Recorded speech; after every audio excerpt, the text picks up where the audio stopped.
Calcium పెరగడానికి కొన్ని పదార్థాలు మనం వాడతాం. బేసికల్గా చూస్తే, థియరిటికల్గా చూస్తే వాటిలో కాల్షియం బాగా ఉంటుంది. కానీ మనం తీసుకున్న తర్వాత అంతే కాల్షియం మన బాడీకి వస్తుందా? ఎప్పుడైనా ఆలోచించారా? అయితే ఈ వీడియో మీకోసం. ఎందుకంటే మనం గ్రాస్గా చూసినప్పుడు 100 గ్రాములు ఇది తీసుకుంటే దాంట్లో ఇంత కాల్షియం వస్తుంది అని ఉంటుంది. కానీ నిజంగా తింటే అంత రాదు. కొంత మన బాడీలో ఉండేటువంటి ఈ గ్యాస్ట్రిక్ జ్యూసెస్ కావచ్చు, మన లైఫ్ స్టైల్ వల్ల కావచ్చు, అలాగే మనం అబ్జర్వ్ చేసుకునేటువంటి కెపాసిటీ వల్ల కావచ్చు, మన గట్ కండిషన్ అంటే లార్జ్ ఇంటెస్టైన్లో యూజువల్గా ఇవన్నీ అబ్జర్వ్ అవుతాయి కదా, మన లార్జ్ ఇంటెస్టైన్ కండిషన్ కావచ్చు, మన బాడీలో ఉండేటువంటి ఇన్ఫ్లమేటరీ కండిషన్స్, అలాగే వాడేటువంటి పదార్థంలో ఉండేటువంటి రెస్ట్రిక్షన్స్ ఉంటాయి కొన్ని. మనం ఎలా ప్రిపేర్ చేస్తున్నాం అనేది కూడా చాలా ఇంపార్టెంట్. వీటన్నిటి మీద ఆ కాల్షియం రావడం అనేది డిపెండ్ అయి ఉంటుంది. అంటే తీసుకుంటాము, కానీ సెల్స్కి ఎంత దొరుకుతుంది అనేది ఇంపార్టెంట్. దాన్ని బయో అవైలబిలిటీ అంటారు. అంటే మీరు తీసుకున్నట్టు రావాలని రూల్ లేదు. మనం చాలాసార్లు మాట్లాడుకున్నాం.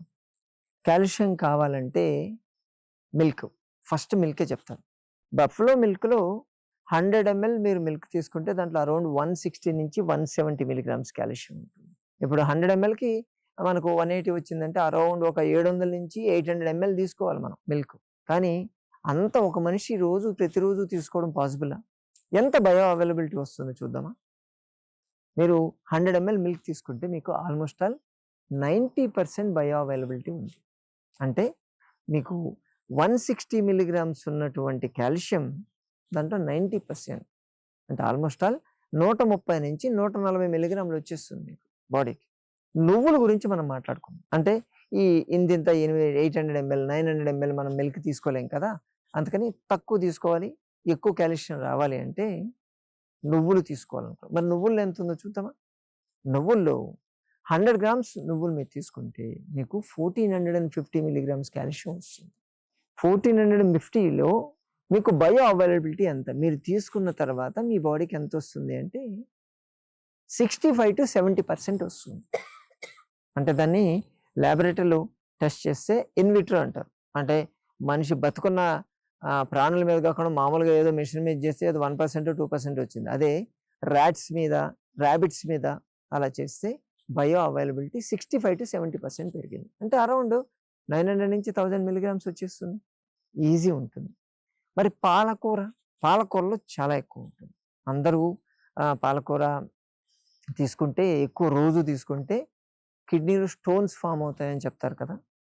మరి పాలకూరలో మనం 100 grams తీసుకుంటే అరౌండ్ 1100 నుంచి 1200 ఉంటుంది. దాని బయో అవైలబిలిటీ ఎంత ఉంటుంది తెలుసు? మీకు అరౌండ్ 10% ఉంటుంది. 10% అంటే అరౌండ్ 120 130 వస్తుంది.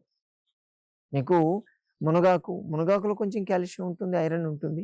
ఉడకబెట్టి తీసుకొని దాంతోపాటు నిమ్మకాయ పిండారనుకోండి, మీకు ఆ ఐరన్ బాగా అబ్జర్వ్ అవుతుంది, కాల్షియం అబ్జర్ప్షన్ కూడా పెరుగుతుంది కొంతవరకు. ఇది యాక్చువల్గా రీసెర్చ్ పేపర్లు కూడా చాలా ఉన్నాయి. కాబట్టి జనరల్గా చూసేసి దీంట్లో ఇది ఉంది కాబట్టి ఇది తీసేసుకుంటే నాకు వస్తుందని అపోహలో వెళ్ళిపోవద్దు. ఈవెన్ మనము ఈ బాదాం, పిస్తా, కాజు, అంజీర్, మునక్కాయ, కిస్మిస్, డేట్స్ ఇటువంటివి తీసుకున్నా కానీ, అలాగే డ్రై నట్స్ అంటారు కదా, పొద్దుతిరుగుడు గింజలు, పుచ్చగింజలు, గుమ్మడి గింజలు ఇటువంటివి తీసుకున్నా మనం ఏం చేయాలి? దాన్ని వేయించైనా తీసుకోవాలి, లేకపోతే ఉడకబెట్టైనా తీసుకోవాలి, నానబెట్టైనా తీసుకోవాలి, ఏదైనా సరే. అప్పుడు మాత్రమే బాడీ దాన్ని ప్రాపర్గా డైజెస్ట్ చేసుకోగలుగుతుంది. దాంట్లో ఉన్నటువంటి కాంటెంట్ని ప్రాపర్గా అబ్జర్వ్ చేసుకోగలుగుతుంది. అప్పుడే దాని బయో అవైలబిలిటీ పెరుగుతుంది. ఇది ఒక్క చిన్న విషయం ఖచ్చితంగా మీరు అబ్జర్వ్ చేయాలి. చాలామంది ఇటీవల వచ్చి నేను రెగ్యులర్ తీసుకున్నాను సార్, నా కాల్షియం డెఫిషియన్సీ వచ్చింది, నేను ప్రతిరోజు జ్యూస్ తాగుతున్నాను, నా కాల్షియం డెఫిషియన్సీ వచ్చింది అని చెప్పారు. సో ఇలా చాలామంది కూడా ఫీల్ అవుతుండొచ్చు కదా.